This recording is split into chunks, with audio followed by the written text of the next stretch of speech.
विद्यापीठ म्हणजे फक्त अभ्यासाची जागा नाही, ती असते समान संधी आणि न्यायाची जागा. म्हणूनच युनिव्हर्सिटी ग्रांट कमिशन म्हणजेच युजीसीने विद्यापीठांसाठी काही नियम बनवलेले आहेत. युजीसी रेग्युलेशनचा उद्देश काय आहे मग?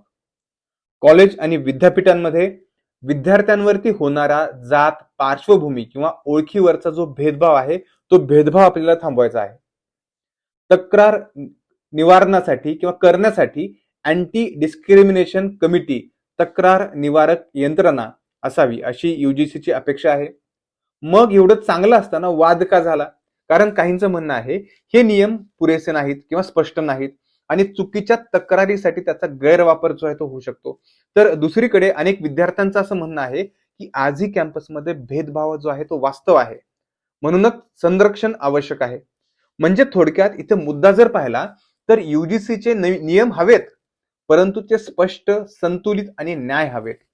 विद्यार्थ्यांचं संरक्षणही झालं पाहिजे आणि कुणावरती अन्याय सुद्धा होता कामा नये.